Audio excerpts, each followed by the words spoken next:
bem denso. E o Carlinhos, o Sbrobo, né, ele me cedeu a aula dele amanhã, de 10 às 10h50, né, que eu vou pegar de volta a aula que ele pegou minha. Lembra daquela uma vez que eu me ausentei, que eu estava com pneumonia antes do isolamento? Então ele me substituiu e amanhã eu vou substituí-lo, tá legal? Então teremos esse encontro de agora e o de amanhã. Vocês estão me ouvindo bem? Alguém pode me dar só um sinal aqui no microfone? Perfeito. Tá suave. Tranquilo demais. Estou me ouvindo? Bom, deixa eu me colocar aqui na tela. Deixa eu ver. E todos estão me ouvindo então, né? Muito bem, né? Beleza. Ok, Arthur, obrigado. Quem respondeu? Eu vou compartilhar aqui minha tela inicialmente para a gente começar, tá ok? Bom, eu quero, antes de qualquer coisa, eu quero ampliar aqui minha tela. Ok. Vocês estão vendo uma tela branca, galera? Me dá uma confirmada aí. Sim, sim. Beleza, então. Vamos iniciar. Então, rapaziada, olha só. Mais uma vez, prazerzão estar com vocês, tá? Prazer mesmo. Satisfação, de verdade. Tenho saudade de vocês. Espero que a gente se encontre o quanto antes. E, por enquanto, vamos brincando por aqui e depende também de vocês. Tem que estudar em casa, não tem jeito, né? Eu aqui, você aí, nós juntos por e-mail, por aqui, enfim. Hoje nós vamos conversar sobre anatomia e fisiologia da digestão humana, mais bases bioquímicas, partes 1 e 2. Ou seja, esse é o nosso foco. Tá? Então, eu estou contemplando 3 aulas de 2 cadernos de vocês, as aulas 5 e 6, do caderno 2, e, se não me engano, a aula 1, se não me engano, do caderno 3, que vocês vão receber ainda. Né? Então, hoje e amanhã, eu quero ver se eu consigo fechar essas partes 1 e 2. Tá legal? Vou iniciar com a parte 1 hoje, vou tentar chegar até onde eu puder, e amanhã eu continuo com a parte 2. Né? A parte 1 eu vou até onde eu conseguir hoje, e amanhã eu continuo, eu vou para a parte 2, e na próxima aula eu fecho com a parte 3, caso precisar de alguma coisa a mais. Tá legal? E vai precisar, eu acho, possivelmente. É muita coisa. Vamos lá, então? Vamos bater esse papão aqui. Caso vocês queiram perguntar alguma coisa, falar algo, vocês podem aí me interromper. A gente conversa no meio também, tá legal? Do bate-papo. E também no final. Bom, vamos lá, então. Primeira coisa que eu quero discutir com vocês é o seguinte: as incumbências da digestão humana, do aparelho digestório. Vejam só, galera. Veja só. Aqui eu tenho um esqueminha da anatomia, né, do tubo digestivo humano, né, com glândulas anexas como o pâncreas, o fígado, né, a vesícula biliar, enfim. Né? Deixa eu colocar meu laser point. Meu Deus. Deixa eu colocar meu laser point aqui para ficar melhor o destaque.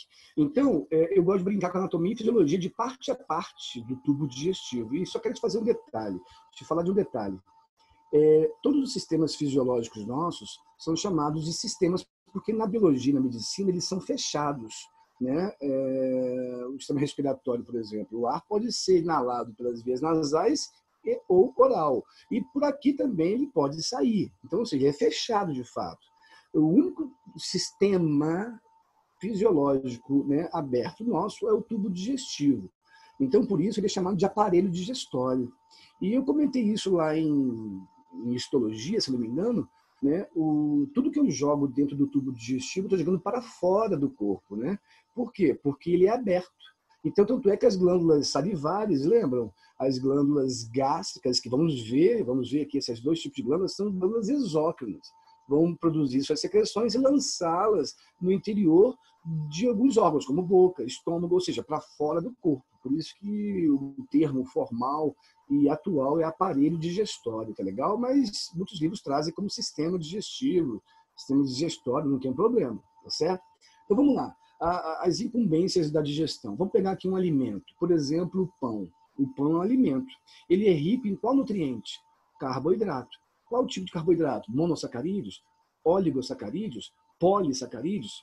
Polissacarídeos. Amido, né? O amido é um exemplo de polissacarídeos. Então, ou seja, o que é um polissacarídeo? Poli, muitos. Sacarídeos, monossacarídeos, unidos por qual ligação? Ligação glicosídica.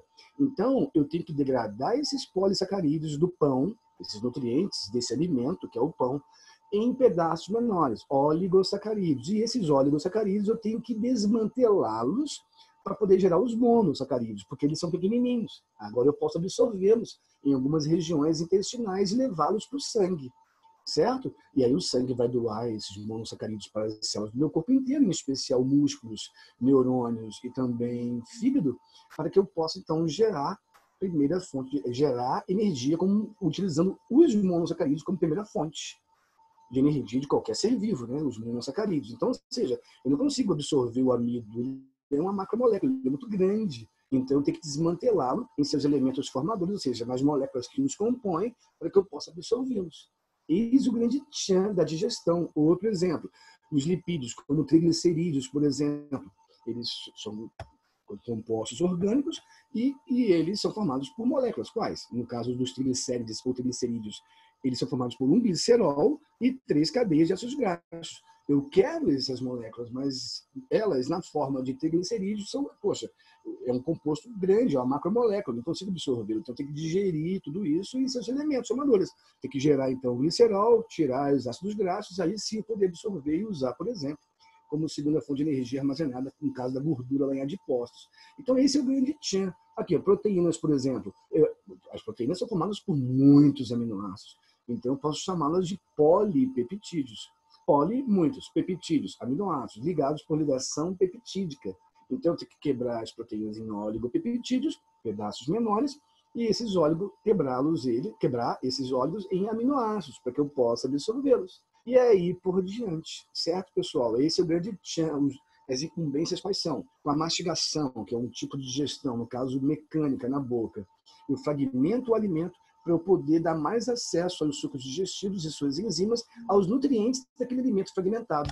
E aí eu gero os elementos formadores e posso absorvê-los. Essas são as incumbências da digestão humana, que acontece da boca até o começo do intestino delgado, que eu chamo de duodeno. Aqui, ó, intestino delgado, logo após o estômago, que eu chamo de duodeno. Ali acaba a digestão, de fato, né? Então, nós vamos bater esse passo. Mas, dá uma paradinha, então, aqui, na digestão humana, para a gente brincar, então, com bioquímica um pouco, beleza? Esse é o nosso propósito aqui, né, inicialmente, beleza? Para a gente poder usar isso como pré-requisito também para a digestão, né, humana. E é um assunto que também cai em certames, vestibulares principalmente. Bioquímica é muito importante, é um pré-requisitaço. Por exemplo, para a digestão humana, entre outras abordagens da fisiologia humana. Vamos lá? Dúvidas podem me perguntar, tá, galera? Pode parar rapidinho, a gente discute rapidinho, retorna, tá? Estão me ouvindo? Dá só um ok aqui. Tudo bem? Até aqui? Tudo certo. Ok. Tranquilo. Ali, obrigadão. Vamos lá, então. Bom, pessoal, bioquímica é o seguinte. A bioquímica, ela estuda, então, 2 grandes grupos de compostos químicos que compõem os organismos vivos. Ou seja, os compostos inorgânicos e os compostos orgânicos, né? Então, ou seja, os compostos inorgânicos, quais são os nossos grandes exemplares? Água e sais minerais. E quais são os compostos orgânicos? Os clássicos compostos orgânicos que a gente estuda na bioquímica de primeiro ano, né?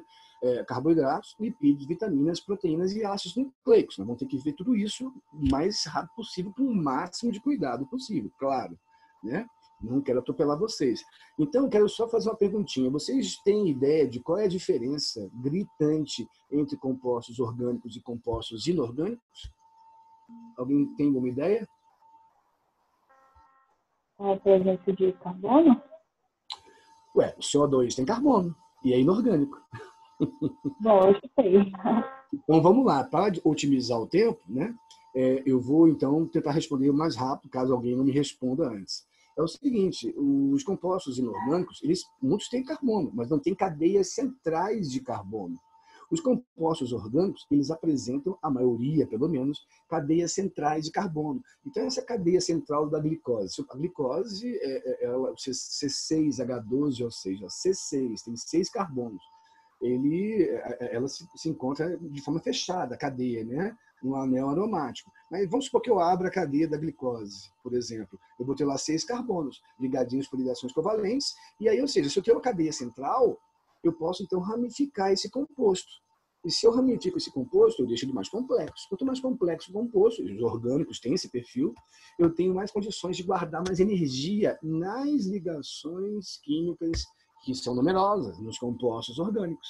Então, quando eu quebro um composto orgânico, eu libero energia legal. Quando eu quebro um composto inorgânico, catabolizo, né, eu libero energia quase que nenhuma. Porque os inorgânicos são muito simples em termos estruturais e os orgânicos são mais complexos em termos estruturais, porque a maioria vai apresentar cadeia central de carbono, permitindo a ramificação do composto e a sua complexidade e um maior grau de armazenamento energético num número grande que agora o composto orgânico tem de ligações. Beleza? Porque a energia está na ligação. Quando eu quebro ela, a energia é liberada. Beleza?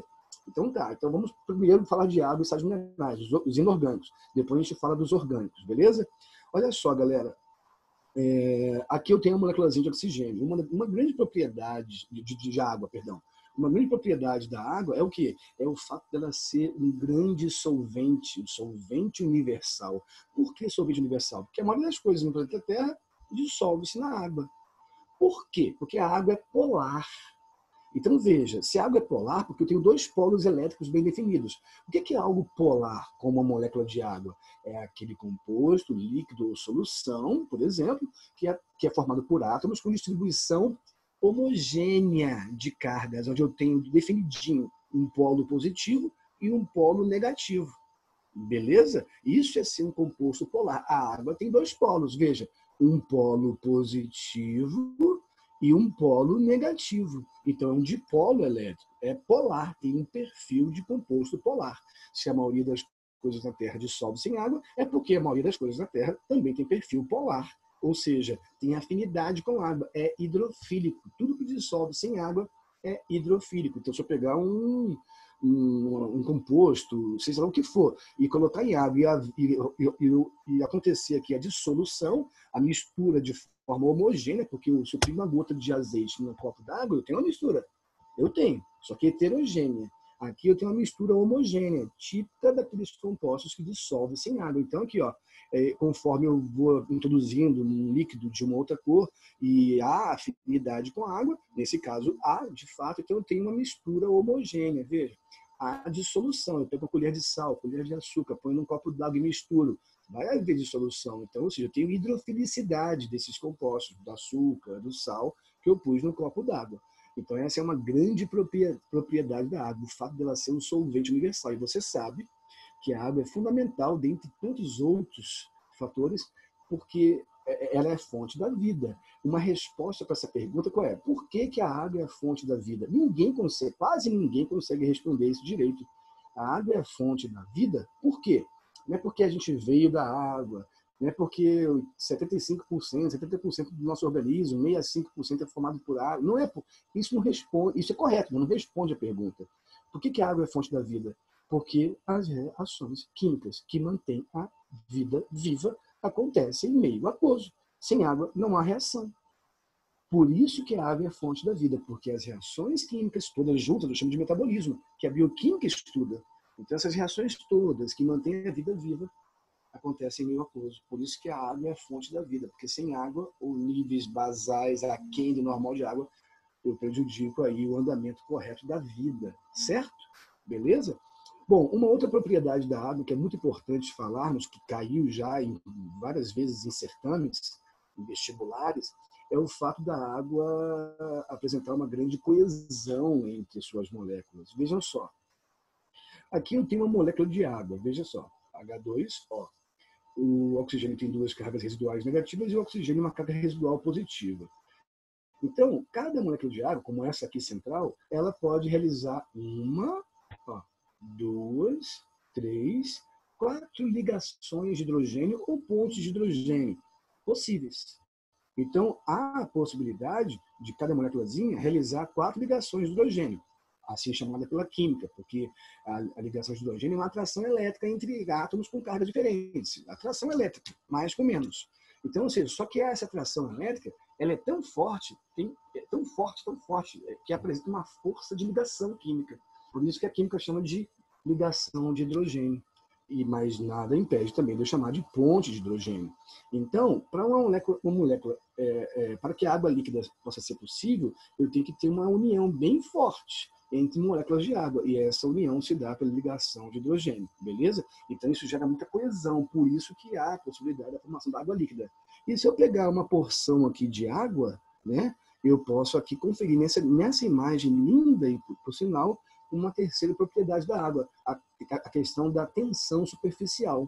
Ou seja, as ligações de hidrogênio que unem moléculas de água, então elas vão ser responsáveis pela coesão entre elas, por união forte entre elas, e essa coesão dita quem? A tensão superficial. Tanto é que muitos insetos, até uma espécie de lagarto, né? Isso é interessante, existe uma espécie de lagarto, ele é pequenininho assim, ó, né? E ele tem as 4 patinhas, né? Quando ele se sente ameaçado, ele levanta, fica na posição bípede, e as patas traseiras elas são um pouco mais longas que as dianteiras. E a pata em si, né, as perninhas são mais longas, e a pata em si, traseira, as patas traseiras, elas, entre os dedinhos da patinha do lagarto, eles se abrem, e aí eu vou ter membranas interdigitais, tipo pé de pato. Quando ele se sente ameaçado, não tem para onde escapar, ele corre sobre a água. A velocidade, então, junto com a superfície de contato que ele abre a pata com os pés, tipo pé de pato, com as membraninhas interdigitais, então, ou seja, a superfície de contato e a velocidade, junto com a tensão, é possível, então, essa espécie correr sobre a água e fugir do predador. Olha que interessante. Por exemplo, esse inseto aqui, ó, olha só. É como se eu estivesse no colchão. Onde meus pés estão, eu tenho ali um abaulamento do colchão, né? Uma depressão no colchão. É como se fosse esse inseto, que com essa patinha, por exemplo, ó, gerando ali uma tensão sobre essa película d'água. Interessante, né? Se eu jogo uma agulha em pezinha num copo d'água, ela afunda direto. Pá! Agora, se eu jogo a agulha assim, ó, na horizontal, num copo d'água, ela bate e afunda. Por quê? Porque aumentou a superfície de contato e diante da tensão, então ela tem ali uma freadinha para depois descer. É igual a gente fala aí para os amigos, né? Não pular de uma cachoeira de 30 metros. Se pular, cuidado. Eu sugiro que não pule. Mas caso você realmente é teimoso e quer pular, cara, é de ponta ou em pezinho. Se você cair de ladinho, se não morrer, pode gerar ali pode arrebentar a sua pele da região ali onde bateu, porque você vai estar caindo sobre uma superfície rígida. Quanto mais alto, mais rígida fica ali aquela superfície da água, pela tensão superficial. Então, muito cuidado, a pessoa pode morrer se cair de ladinho, de uma altura muito grande, numa superfície aquática. Beleza? Então, a tensão superficial é a nossa terceira propriedade da água. Outra coisa. Bom, como eu te falei, cada moléculazinha de água realiza 4 ligações de hidrogênio. Por exemplo, esse hidrogênio com uma carga positiva, ele interage com uma das 2 negativas do oxigênio de uma molécula de água. Esse outro hidrogênio dessa molécula de água, com uma carga positiva, interage com uma das 2 cargas negativas desse oxigênio, dessa segunda molécula de água. Esse oxigênio, que tem 2 cargas negativas, uma interage com a carga positiva de um dos 2 hidrogênios dessa terceira molécula de água. E o outro hidrogênio desse oxigênio aqui, central, vai interagir com um dos 2 hidrogênios dessa 4ª molécula de água. Então, você perceba, cada molécula pode realizar, então, até 4 ligações de hidrogênio com outras 4 moléculas, certo? Mas, eu tenho um porém. Em temperatura ambiente, que é essa, pode estar mais frio, mais quente, mas se a água está líquida, ela ainda está em temperatura ambiente. Então, veja, na água líquida, cada molécula de água realiza até 3 ligações de hidrogênio com outras 3 moléculas de forma estável. Ou seja, a 4ª molécula de hidrogênio, a 4ª ligação de hidrogênio, certo? Uma 4ª molécula, ela se faz e se desfaz o tempo inteiro, por 2 motivos. Veja, primeiro que eu tenho uma angulação de um lado da molécula, de 104,5 graus, é isso mesmo, certo? E o resto dos graus estão aqui nessa abertura maior, certo? Então tem essa angulação fechada. Então essa 4ª ligação aqui, ó, que aqui o oxigênio faz, é prejudicada na temperatura ambiente, não só pela angulação, mas pela moção constante da água na temperatura ambiente. O que é moção? Se eu pudesse olhar bem direitinho para essa porção de água aqui embaixo, eu ia observar uma vibração muito grande, certo? Entre as moléculas de água. na temperatura ambiente. Então, essa vibração, que a UNB chama de moção, junto com essa angulação fechada, a quarta ligação de hidrogênio nessa parte da molécula, ela é prejudicada. Então, ela se faz, desfaz, se faz, desfaz. Então, eu só tenho 3 ligações estáveis de hidrogênio entre moléculas de água quando elas se encontram na água líquida, ou seja, em temperatura ambiente, por causa desses 2 motivos. Agora, se eu coloco essa porção de água líquida a 0 graus Celsius, no seu ponto de fusão, aí a angulação permanece, isso não muda, mas a vibração, a moção diminui. E aí sim, a quarta ligação pode ser feita de forma estável. Uma quarta molécula pode ser feita, uma quarta molécula pode agora se juntar às demais com essa quarta ligação de hidrogênio. Certo? Fala, Isabelle. Pode falar. Eu não entendi o que é moção. Moção é vibração entre as moléculas de água.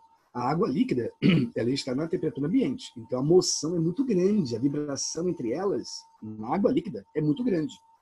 Então, essa angulação fechada, mas essa moção impede a quarta ligação de ser feita.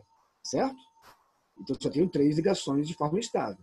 Agora, quando eu ponho essa porção de água, por exemplo, a 0 graus Celsius, no ponto de fusão, a angulação permanece, isso não muda, mas a vibração diminui, não cessa, diminui bastante. Aí a quarta ligação é possível. Aí eu tenho... Sacou? Então, olha só, tendo em vista isso, aqui, ó, por exemplo, se eu fizesse uma perguntinha para vocês, essa interação dessas 5 moléculas, isso aqui numa porção de água, essa água aqui, ela está congelada ou ela está na temperatura ambiente? Congelada. Temperatura ambiente. Não, as 4 ligações. Essa aqui, essa molécula faz 4 ligações. Então, no mínimo, eu estou a 0 grau aqui, ó. Certo? Sim ou não? Não, professor, acho que eu não entendi. Veja só, gente. Olha só. A molécula de água pode realizar até quantas ligações de hidrogênio? 4. Só que as moléculas de água, na água líquida, veja, elas conseguem realizar estavelmente até 3 ligações. Por quê? Pela angulação fechada nesse ponto da molécula e devido à vibração, à moção constante entre moléculas de água na água líquida. Isso atrapalha a quarta ligação nessa angulação fechada a ser realizada. Ponto. Agora, quando a água está a 0 grau, no seu ponto de fusão, certo? Aí, a quarta ligação é possível ser feita de forma estável. Tudo bem que a angulação não muda, mas a vibração diminui bastante a 0 Celsius entre as moléculas de água. Então, a quarta ligação é possível. Então, eu falo que nesse esqueminha, eu estou aqui, eu posso afirmar, a 0 graus Celsius. Tudo bem? Entendi, obrigada.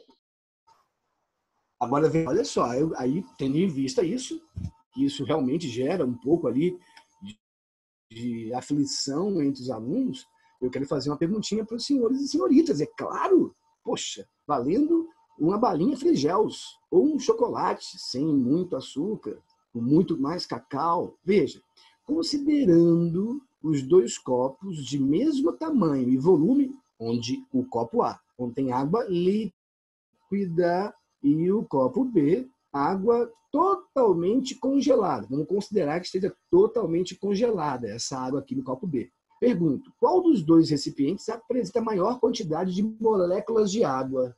Por favor, B. alguém pode me responder? B. B? Com certeza. A. É o A. Com certeza. Uns falam A, outros falam B. Se fosse votação, teríamos segundo turno. Porque parte fala A, parte fala B. Atenção você. Quem falou A, acertou. Por quê? Por quê? Olha só. Mas o legal é saber os porquês das coisas. Veja, se eu colocar esse copo A, que é água líquida, no freezer, a 0 graus Celsius, ponto de fusão, eu te pergunto, quando essa água aqui do copo A congelar, essa água vai transbordar, mantém-se no mesmo volume ou vai diminuir de volume? Diminui de volume. Não, ela aumenta. Olha só. Vamos dar eu vou te responder com outra pergunta. Com uma afirmação.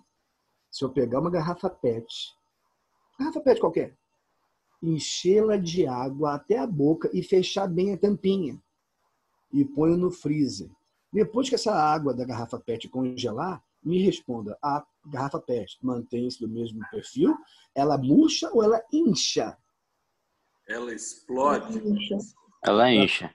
Ela pode até explodir, certo? Água anômala, né? Por que isso, galera? Atenção, é sério isso. Por que isso? Porque quando eu ponho a água líquida a 0 graus Celsius, eu não formo a quarta ligação? A quarta moléculazinha não chega com a quarta ligação? Então, para que essa quarta molécula chegue na quarta ligação, as demais que estão ligadas àquela molécula central têm que se rearranjar de tal forma para aquela quarta poder entrar e fazer a quarta ligação. Então, eu tenho que, olha aqui para mim, ó, uma expansão molecular. Porque as pessoas pensam que na água líquida, cada moléculazinha realiza 3 ligações. E na água sólida, cada moléculazinha realiza 4 ligações. Então, por causa do número, a gente imagina que na água líquida eu tenho mais, eu teria menos, né, moléculas de água unidas do que na água sólida. Não. Veja só. Aqui, eu tenho muito mais moléculas de água do que aqui no copo B. Porque se esse copo B está congelado e eu ponho em cima da sua mesa para descongelar, o volume vai diminuir. Concorda comigo? Estão me entendendo? Concorda. Concordo, sim. Quem não entendeu? Tanto é que eu ponho pedras de gelo num copo d'água, as pedras ficam boiando, porque tem menos densidade, tem menos moléculas. Olha um iceberg. Você vê aquela pontinha acima do nível do mar? Tem um mundo embaixo. Por que boia? Porque tem menos moléculas de água naquela porção de água. Por quê? Né? Inserido naquela porção. Porque eu tenho expansão molecular. Entendeu? Então, aqui esse copo A, que tem água líquida, e esse copo B, vamos supor que esteja toda congelada aqui essa água. No copo A tem mais moléculas de água, porque quando cada uma realiza 3 ligações, elas ficam mais pertinho uma da outra. Tem mais gente junto. Agora, quando a molécula de água a 0 grau faz a quarta molécula de água, eu tenho menos gente junto, porque eles se afastam, porque há uma expansão molecular. Ok, galera, tudo bem? Diz para mim que sim. Dá um ok. Beleza. Entendi. Tranquilo. Vamos lá então. Bom, uma outra propriedade da água. Poxa, a capilaridade. E também a promoção de certos tipos de mecanismos de transporte através da membrana plasmática. Vamos lá. Aqui é um copo com sal. Né? Um copo com água sem sal. Um copo com água com sal. Isso aqui é um ovo, um ovinho. Né? Aqui em ambos os copos. O ovo aqui está fundo. Ele afundou nesse copo com água sem sal. Aqui o ovo está boiando num copo com água com sal. O que está acontecendo aqui, pessoal? Que tipo de mecanismo de transporte está ocorrendo aqui? Por que o ovo afunda na água sem sal, no caso desse copo? A água com sal aumenta a densidade? Sim, mas a questão é o quê? Qual água aqui está mais concentrada? A água aqui, sem sal, ou a água com sal? Com sal. Com sal. Então, veja, se aqui a água está menos concentrada, por osmose, porque a casca do ovo é porosa, não esqueça, por osmose, a água tende a ir de um meio menos para o meio mais concentrado. Qual dos dois ambientes? O do copo com água sem sal ou dentro do ovo é mais concentrado? Dentro do ovo. Então, a água vai do meio externo ao ovo para o meio interno dele. Então, ele pesa e afunda, certo?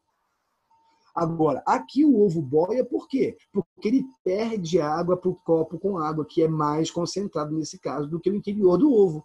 Então, a água vai do meio menos concentrado, que nesse caso aqui agora é o ovo, para o meio mais, que é a água com sal, que eu coloquei aqui bastante sal. Tudo bem? Então, está rolando osmose. É o direcionamento da água de um meio menos para o meio mais concentrado. É um mecanismo de transporte por meio das membranas plasmáticas passivo, sem gás de energia. Lembra que existem outros meios de transporte? Transporte ativo, fagocitose, pinocitose, exocitose. Sim? Um outro tipo de mecanismo de transporte, que é muito importante para a atividade celular, essas coisas. Isso aqui é importantíssimo, esses transportes, como osmose. E também aqui, ó, difusão simples. Olha só, difusão simples. Bom, olha as setinhas. Aqui, no caso, vamos supor que aqui fora seja o meio externo da célula. aqui dentro o meio interno, tá? O citoplasma. Então, veja, os solutos estão migrando em água, migrando na água, do meio externo para o meio interno, ou seja, do meio mais concentrado desse soluto para o meio menos. Então, a difusão simples, assim como também é facilitada por meio de proteínas permeásicas, são processos de mecanismo de transporte que vão de acordo com ocorrem de acordo com o gradiente de concentração, ou seja, a difusão vai de um meio mais, solutos vão de um meio mais para o meio menos. Então, osmose, difusão simples e facilitada obedecem gradientes de concentração. O que são gradientes de concentração? Dois meios, por exemplo, com concentrações diferentes. Aí eu proporciono difusões e osmose. Certo, pessoal? Professor, Oi. eu fiquei com uma dúvida. Se uma pessoa ela ficar muito tempo no Mar Morto, ela pode sofrer desidratação, tipo passar mal? De desidratação? Uhum. Bom, para isso eu tenho a pele, né? A pele que tem células mortas. Então, esse processo osmótico, isso pode não ocorrer, não ocorre de fato, ao ponto de te prejudicar. Mas você pode perceber que quando você fica muito tempo na água, seja lá qual for, do Mar Morto, ou da banheira da sua casa, ou o que for, né? Porque o Mar Morto é bem concentrado, certo? Não é isso que você está falando? Né? Então, não importa a água que você fique submersa. Se você ficar muito tempo, não começa a ficar enrugada a pele, porque eu estou hidratando a pele, né? Estou hidratando ela. Mas vai chegar um ponto que essa parte morta ela vai dar acesso à parte viva. Então é possível que eu venha ter, depois de muito tempo, um processo osmótico que venha me desidratar. Mas isso é bem pouco provável, né? Mas é possível, depois de muito tempo. Mas normalmente isso não acontece. Tudo bem? Beleza? Foi uma coisa boba mesmo. Não, mas não, é legal, pô. Tem a ver, pô. Tem a ver com o assunto. Fica à vontade. Não tenha vergonha, não. Professor, Oi. mas em uma piscina as suas células não ficam túrgidas? Como é que é? Repete? Em uma piscina as células não ficam túrgidas? Numa piscina, sim. Por quê? Porque a água... E aí vai desidratar? Não, porque é o seguinte, no Mar Morto eu desidrato. Porque o Mar Morto é mais concentrado que o meu organismo. Com certeza. Em termos proporcionais de tamanho e volume. Agora, numa piscina, uma piscininha pequenininha de borracha, eu estou ali dentro, eu posso ganhar água depois de muito tempo que as minhas células mortas da pele podem permitir, né? Aí eu vou ganhar. Por quê? Porque o meu organismo é muito mais concentrado do que aquela porção de água doce. Tudo bem? Ah, beleza. Isso mesmo. Beleza. Boa. Olha só, uma outra propriedade, galera. Então, ó, proporciona mecanismos de transportes. Importante isso no mundo vivo. Poxa, difusões facilitadas, simples, osmose, por favor. Então, veja, outra coisa, capilaridade. Você, quando está no carro do seu pai, da sua mãe, seja lá onde for, cai uma gota de chuva no vidro, ali no para-brisa. Cai uma gota, aí depois cai uma outra perto, aí uma outra perto, uma outra, né? Começa a chover, aí você pode perceber que quando aquela gotinha cai perto da outra, elas se movem, né? E vão de encontro uma outra. Já reparou isso? Isso é a grande coesão existente entre as moléculas de água e aí a tensão superficial. Então, isso aí, por exemplo, nos vasos xilemáticos vegetais, que conduzem seiva bruta lá das raízes para o ápice da planta, então, para que a água com sais minerais, que é a seiva bruta, vá do solo para as raízes, tudo por difusão, né? Osmoses e difusões. Para que essa solução, então, suba mais de 100 metros em algumas sequoias, por exemplo, porra, como é que é possível isso? Aí depende de algumas questões. Vejam só, tudo ao mesmo tempo, atenção. Pela respiração, pela transpiração que os estômatos proporcionam, lembra dos estômatos? Lá com o Alisson, os estômatos, eles são porinhos como o nosso da pele, que permite, por exemplo, a planta trocar gases com o meio ambiente, e também umidade. E também transpirar, para que a planta não fique tão quente internamente, para poder, então, controlar aí um pouco a temperatura vegetal. Então, há uma transpiração vegetal por parte dos estômatos, um dos seus papéis. Então, essa transpiração lá nos estômatos, atenção, na região abaixo dos estômatos, eu tenho a queda de pressão, quando a transpiração acontece. Então, ou seja, veja só, essa queda de pressão faz com que, ó, eu venho a sugar os vasos xilemáticos. E junto com as difusões que estão ocorrendo lá das raízes, tá certo? Difusões nessa direção. Transpiração nessa direção. Pressão interna aos estômagos cai. Eu succiono os vasos xilemáticos. E a capilaridade, que é essa questão de uma aguinha residual da seiva bruta anterior. Quando está chegando, então, ó, elas vão se puxando uma para a outra com essa sucção da queda de pressão abaixo dos estômagos, pela transpiração estomática e pela entrada nas raízes por difusão, por exemplo, lá da seiva bruta. Olha que louco! Então, se não fosse tudo isso, não seria possível, numa planta de mais de 100 metros, a seiva bruta subir de uma forma física. Olha que louca! Isso é mecânico, isso não é químico. Certo, pessoal? Vocês me entenderam aqui a capilaridade? Sim. Entendi. Legal isso. Legal, uma viagem, né, galera? Uma viagem. E pode deixar... não, muito louco isso. Porra, isso não está nos livros, isso não tem nos livros. Se você olhar qualquer livro didático, você vai ver lá que água e sais minerais não tem nada. Horroroso. Então, fique ligado nisso. E outra coisa, e a água no suor é um grande carinha que controla a nossa temperatura, né? Se eu estou muito quente, né? O ambiente está esquentando, o ambiente externo, eu vou esquentar para que eu regule minha temperatura, homeostase térmica, eu transpiro, porque a água tem um grande calor de vaporização, né? Até que a água evapore, 100 graus Celsius, até que a água evapore, eu resfrio a porção externa, que contribui com o resfriamento interno do meu corpo. Homeostase térmica, equilíbrio da minha temperatura, a água contribui com isso, do suor. Bom, uma perguntinha para vocês. Uma tabela como essa, tabelas como essa, semelhantes a essa, já caíram várias vezes em certames na biologia, em provas de vestibulares da UNB e outras federais. No Enem não cai essas coisas, é muito simples o Enem. Tá? Agora, vestibular, paz, aí sim, essas coisas podem cair. Vestibulares, principalmente, o nível lá em cima, né? Então, veja, eu tenho aqui alguns líquidos comuns, como água, etanol, acetona, clorofórmio. Né? Eu já tive uma tabela dessa numa prova da Unicamp com 10 líquidos comuns e altos valores, reais de cada um. Ponto de fusão, ó, da água, 0 graus Celsius. Ó, o etanol, menos 17 graus Celsius. É a temperatura que eu consigo evaporar esse líquido. Né? Desculpa, congelar, perdão, ponto de fusão.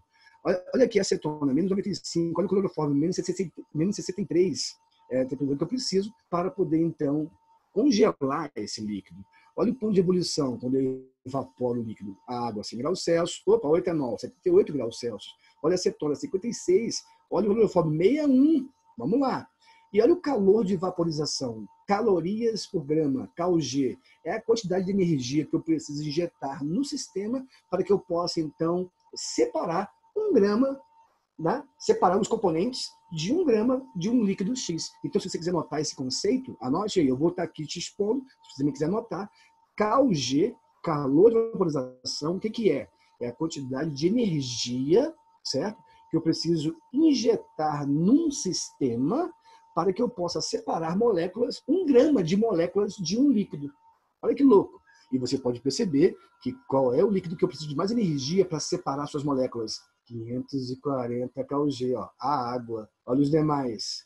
Eu pergunto, que informação eu posso tirar importante desse ponto de fusão e desse ponto de ebulição? Quais informações, das 3 colunas, quais informações eu posso aqui tirar? Bom, eu posso perceber que a água ela é menos ou mais concentrada do que os demais líquidos.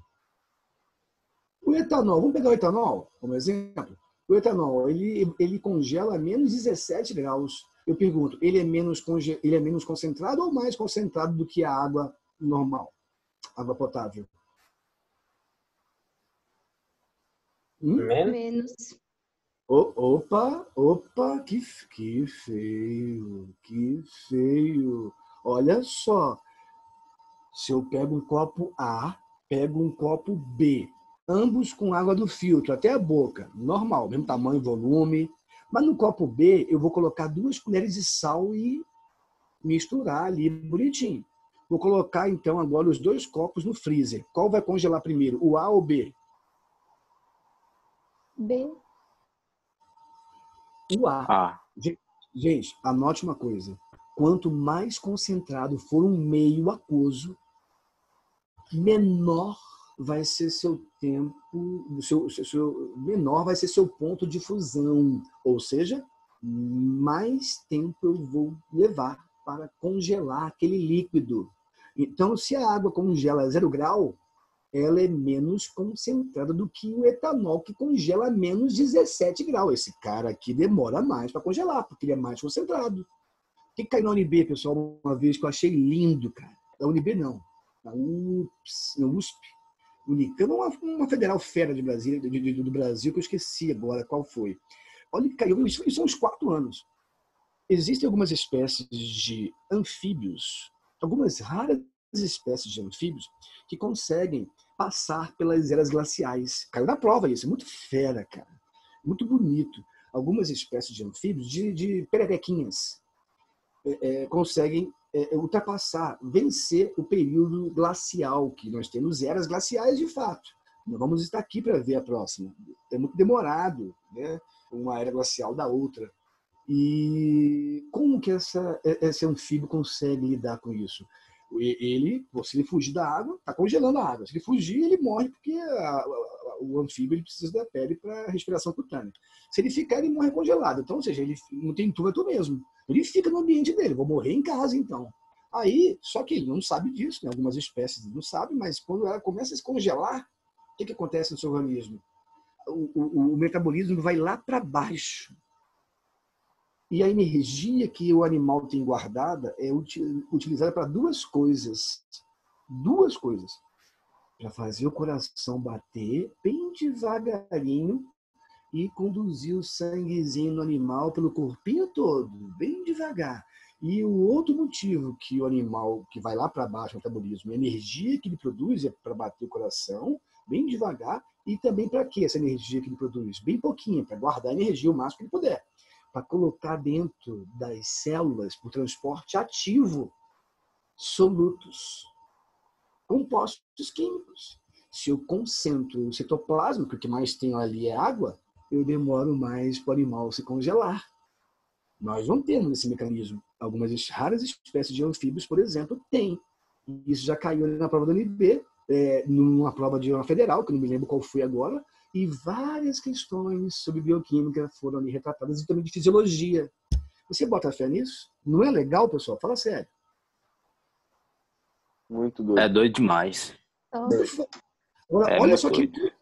Olha as abordagens. Olha as abordagens. Olha os contextos. Veja, bioquímica é isso. Os certames querem ver se você consegue brincar com isso junto com o dia a dia. Olha aqui um outro exemplo. Se a água evapora a 100 graus Celsius e o etanol a 78, poxa, quem demora mais para se evaporar? A água, certo? A menor temperatura já consiga evaporar o etanol. Isso quer dizer o quê? Que entre as moléculas de água, a união entre elas é forte para dedéu. Então é mais energia que eu preciso, tal G, para separar essa galera.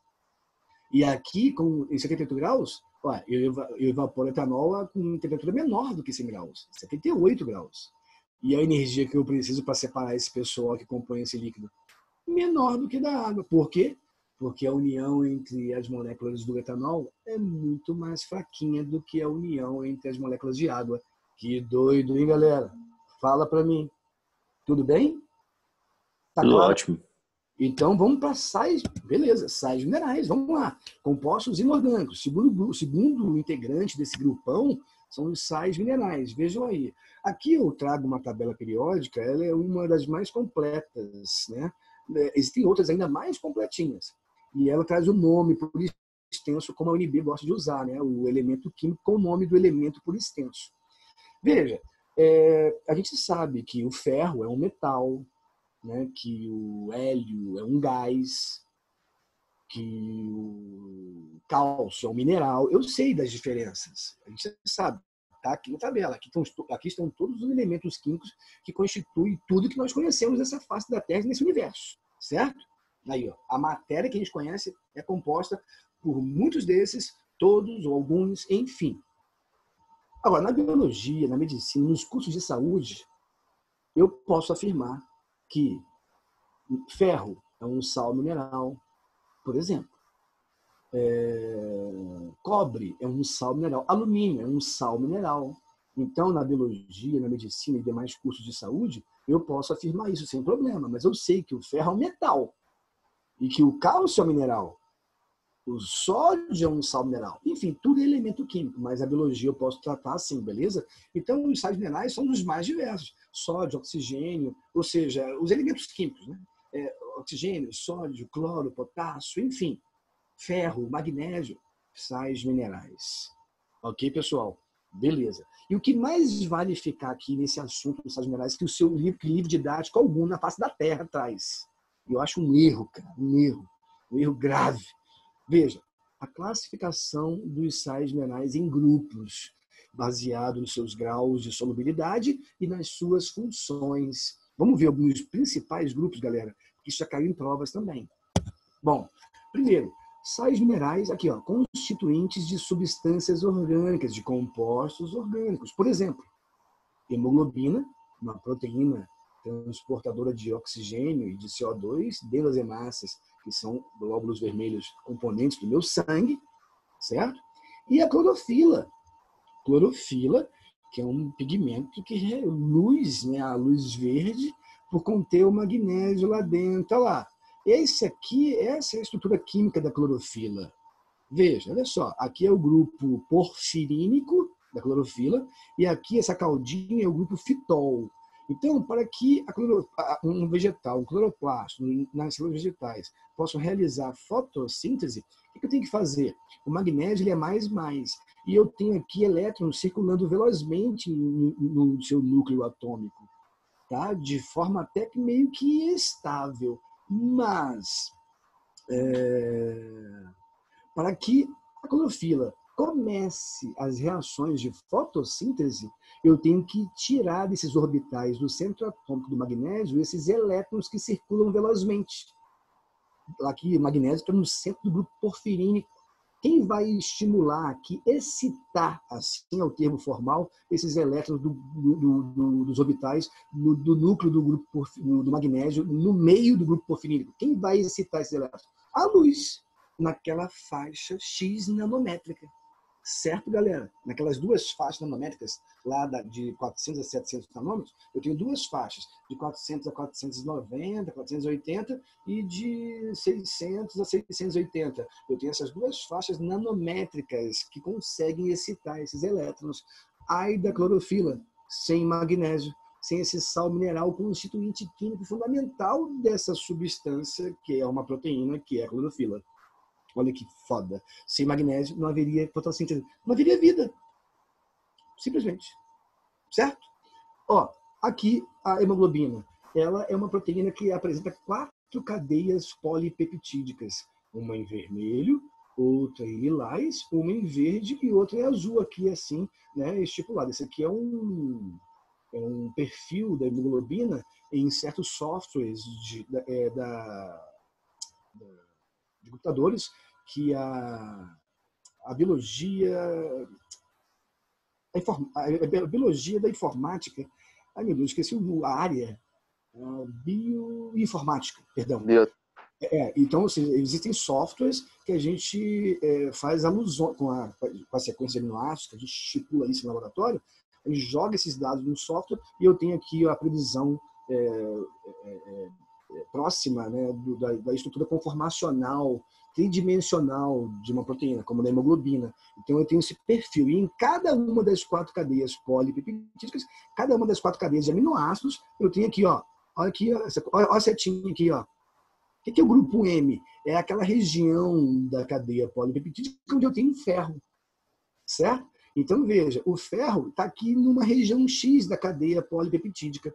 Um outro ferrinho aqui da outra cadeia, um outro ferrinho, um outro ferrinho. Opa, o ferro é que vai fixar ora o O2, ora CO2. Cada hemoglobina fixa 4O2, ora 4CO2. Então, veja, isso é fundamental. Tanto é que o ferro tem muito no cerrado, por isso que o solo do cerrado é vermelho, certo? Então, esse ferro dá cor vermelha à hemoglobina, que por sua vez dá cor vermelha à hemácia, porque o que mais tem não é hemácia, é hemoglobina, e a hemácia, por sua vez, cor vermelha ao sangue. Claro que eu também tenho um pouco de ferrinho no sangue circulando, mas ele está bem, principalmente ali na hemoglobina. Então, ou seja, tudo isso aqui eu tenho, então, a hemoglobina completa, ativa. E imagine você sem ferro, não fica anêmico? Mas anemia é o de menos, porque eu posso combater me alimentando novamente com alimentos ricos em ferro. Por exemplo, vegetais de cor verde escura, por exemplo, espinafre, brócolis, Feijão. feijão, com certeza, feijão também, com certeza. Feijão, rúcula, enfim, vegetais de cor verde escuro, além do feijão, por exemplo. Tem muito ferro, sim, certinho. Beleza? Então, essa proteína, ela assume a estrutura quaternária. Quaternária. Beleza? Por quê? Porque tem mais de 2 cadeias polipeptídicas unidas. Ou seja, por ligações de sulfeto. Então, se eu tenho uma proteína embolada sobre si mesmo, uma cadeia de aminoácidos sobre si mesmo embolada, é uma terciária. Se eu tenho 2 ou mais cadeias polipeptídicas unidas por ligações de sulfeto, eu tenho uma quaternária. As minhas enzimas que eu trabalhei no meu doutorado lá na UNB, elas, cada uma tinha 7 cadeias de aminoácidos. É uma quaternária. Certo? E outra coisa, a queratina do cabelo, por exemplo, é uma proteína que se mantém na forma primária, linear. Certo? E por quê? Porque não tem atração nem repulsão elétrica entre os aminoácidos formadores desse tipo de proteína. Então, quando a cadeia começa a se dobrar sobre si mesmo, é porque os aminoácidos colocados em sequência pela transcrição e tradução, né, na biologia molecular, eu tenho o que ali? Eu tenho atração, ora repulsão entre átomos, entre aminoácidos daquela cadeia sendo formada. Aí eu movo a cadeia, uma hora que ele estabiliza e ela para. Aí eu tenho essas formas, características. Beleza? Olha aqui, ó, o grupo M é o ferro no centro daquela região X da cadeia polipeptídica A, B, C, D. São 4, hemoglobina. Ok, pessoal? Então aqui o sanguezinho humano contém hemoglobina. Então eu tenho ferro no centro.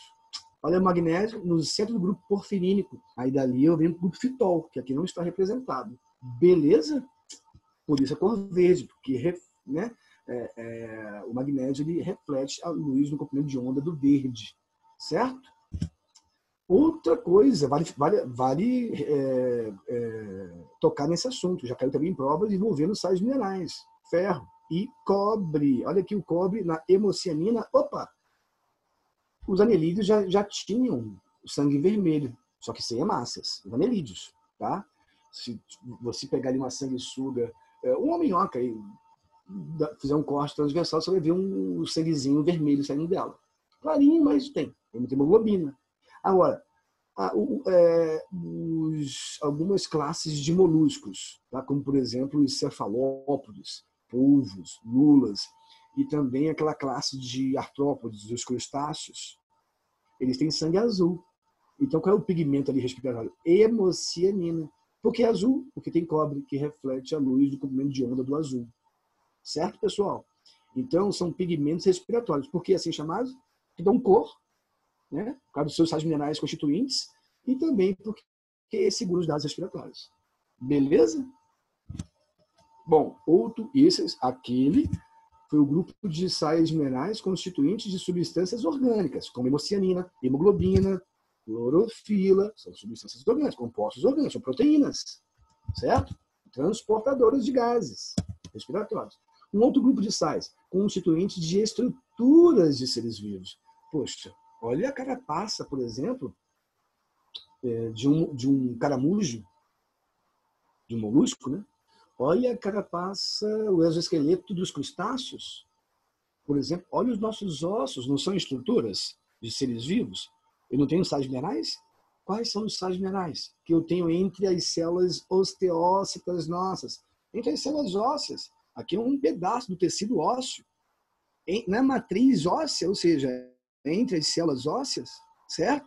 Eu tenho fosfato de cálcio, carbonato de cálcio. Eu tenho também o quê? Hidroxiapatita, que eu também encontro nos dentes. certo? Que dá dureza aos dentes, por exemplo. Então, eu tenho sais minerais constituintes de estruturas, por exemplo, como os nossos ossos. Um outro grupo importante.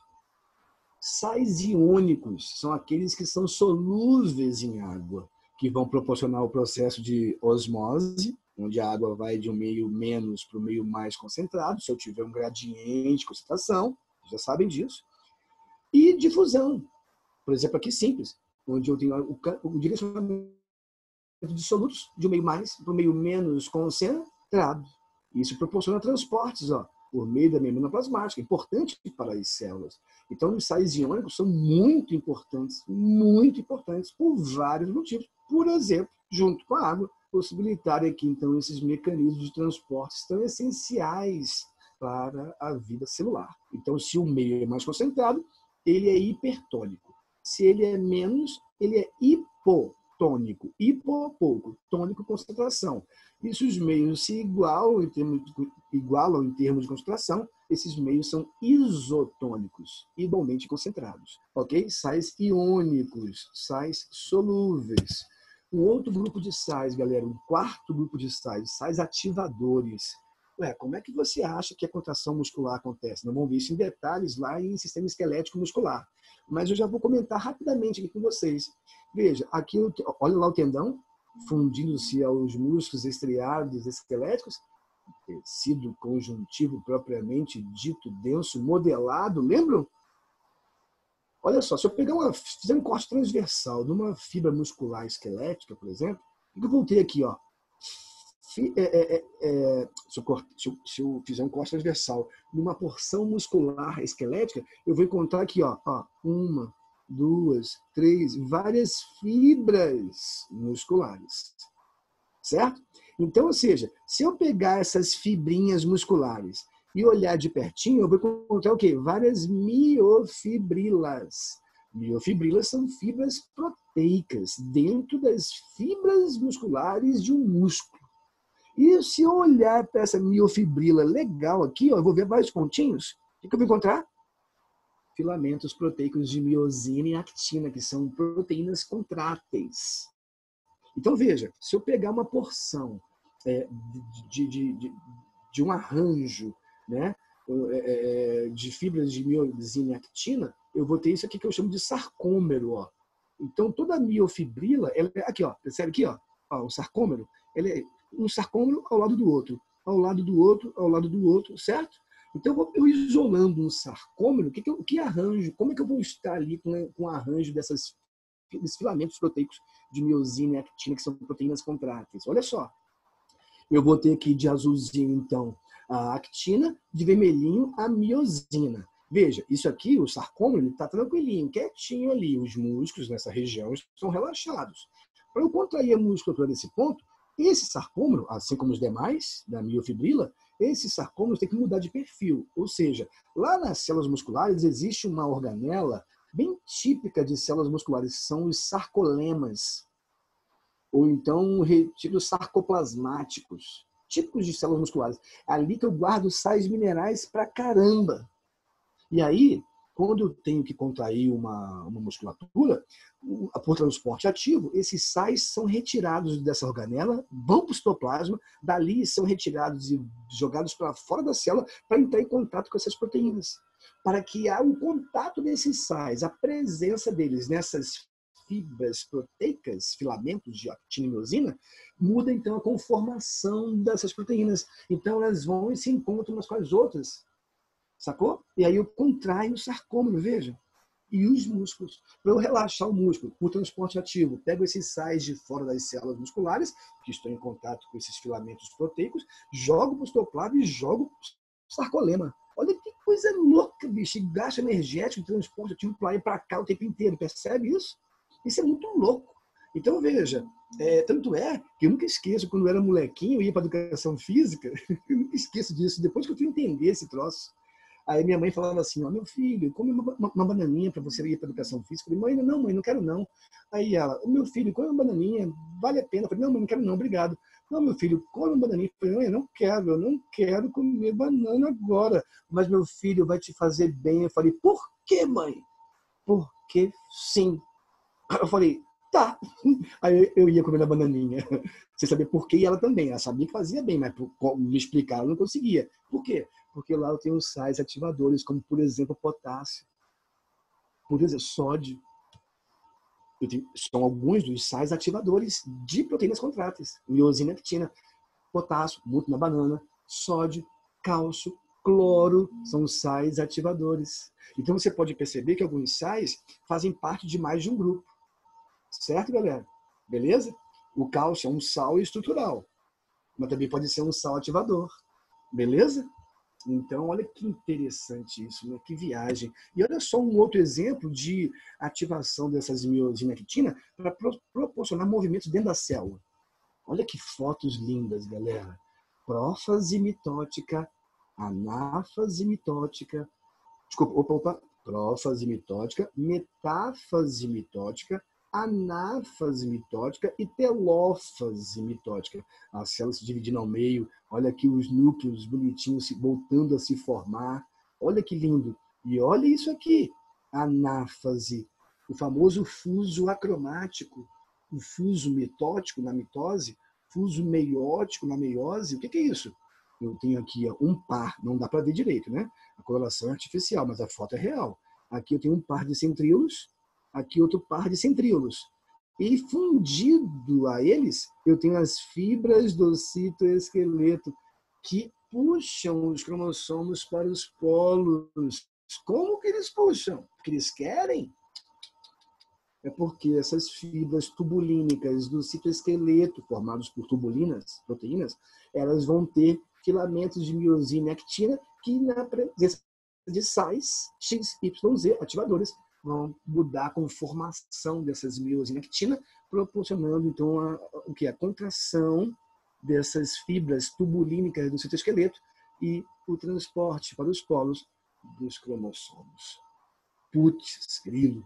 Pessoal, olha para mim aqui, me responda. O que você achou até aqui desse bate-papo? Tá interessante? Vê que é importante? Sim. Muito doido. Dá Pessoal, pra ver que tudo que a gente ingere é muito importante para tudo que acontece, né? No nosso organismo. Não tenha dúvida. E detalhe, falo mais. Para você absorver certos sais minerais pelos intestinos, tá? Principalmente pelos intestinos, eu preciso de ter algumas vitaminas na minha dieta. E detalhe, e o contrário vale. Para eu absorver algumas vitaminas pelos meus intestinos, eu tenho que ter alguns sais minerais na minha dieta. Por isso que eu falo prato colorido. Os vegetais, por exemplo, que muitos não dão valor, são importantes pra caçamba, bicho. Prato colorido, diversidade diária. Quer ficar com a pele bonita? Quer ficar bonitona, bonitão por mais tempo? Alimenta-se direito. Simplesmente isso. Bebe água legal, no mínimo 2 litrinhos por dia. Quem malha bebe um pouco mais. Percebe a viagem? Olha só os sais minerais. Olha só a abordagem bioquímica da água de nível médio. Os livros não trazem isso.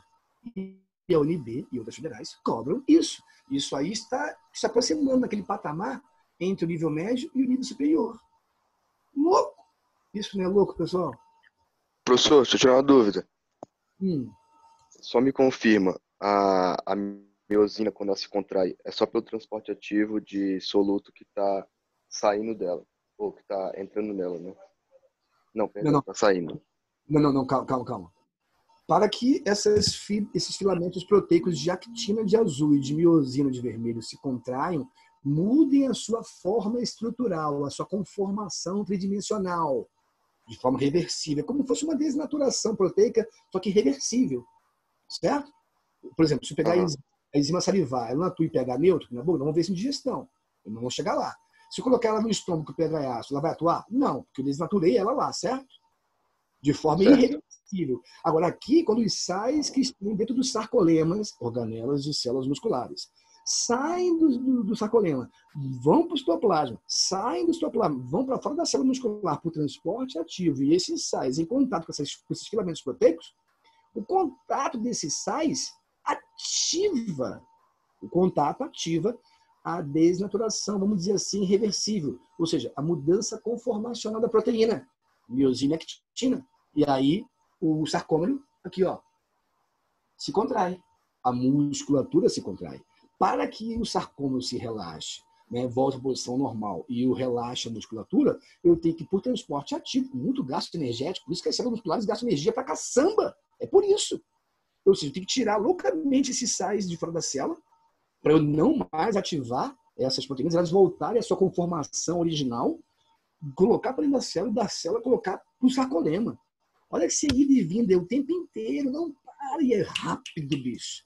Por isso que células musculares, junto com os neurônios, são as células que gastam energia pra caramba, para dar com pau e puxar com o rodo. Entendi, valeu. Viagem, né, cara? Não, é porque eu tinha adiantado um processo. Que viagem não você, o assunto, né? Tá. Que louco, né? Tudo isso, né? Muito massa, muito massa. Muito massa. Então, pessoal, eu vou parar por aqui, porque já deu 1h02. Infelizmente, eu queria ficar aqui até mais 1 hora batendo papo com vocês. Então, eu vou entrar agora em o quê? Amanhã, lá na aula do Carlinhos, 10 da manhã. Não esqueça. Às 9h30 vou estar prontinho. Esperando aqui o convite do Carlinhos. Aí eu vou e entro como tutor depois. Então, amanhã eu continuo essa bioquímica, só que de compostos orgânicos. Carboidratos, lipídios, vitaminas, proteínas e ácidos nucleicos para poder, então, agora cair em digestão propriamente dita. Eu quero chegar ao estômago amanhã. Eu vou tentar fazer essa proeza. E aí, semana que vem, eu cabo e tudo isso com a parte depois do estômago, intestinos e aí por diante. Beleza? Beleza. Tudo ótimo. Tranquilo demais. Vou fazer uma perguntinha para vocês. Passa. Eu queria ficar na tela cheia, mas tudo bem. Vocês gostaram? Já tá tela cheia. Vocês estão me vendo tela cheia? Sim, sim. Tá legal. Vocês gostaram do assunto? Eu Demais. amei. Adoro. Não, bioquímica. e mais do que gostar, vocês estão entendendo? Com certeza. Isso é o que mais importa para nós. Agora, claro, se a gente gosta, a gente consegue entender com mais facilidade, é mais gostoso, né? E por mais que a gente não goste, se a gente passa a entender, a gente passa a gostar. Normalmente é assim também, né? Eu espero muito, galera, que vocês tenham curtido de verdade, as meninas, os garotos, e que tenham entendido o que mais vale para nós. Então, eu estou brincando com esses 2 assuntos, de gestão e bioquímica, envolvendo 3 aulas nossas. As aulas 5 e 6 do caderno 2 e, se não me engano, a primeira aula do caderno 3. Certo? Eu já estou brincando aí direitinho. Estou fazendo já um bem bolado, com propriedade e tranquilidade, vendo tudo que tem que ser visto. Então, se não tiver dúvida aqui, eu deixo um abraço para vocês, satisfação estar com vocês. Mandem para mim dúvidas, bata na minha cara, me chame de lagartixa, cuspe em mim, me aperte contra o quadro. Eu te peço que você me desafie. Muitos alunos, inclusive, eu e a Ana Paula, por exemplo, há 2, 3 dias, batemos um papo louco sobre metilação do DNA, epigenética, lá de genética, metilação do DNA Foi muito interessante. na inativação de genes, não foi, Ana Paula? Foi. Aquele papo não foi loucura de genética? Muito. É lindo, cara. Então, a Ana Paula foi a última que brincou comigo, mas outros alunos vêm me mandando para mim, pelo WhatsApp e pelo e-mail. Fique à vontade. Eu adoro, eu faço com prazer. Tá bom? Tá ótimo. Então, se por enquanto não há dúvida, eu fico um grande abraço para vocês.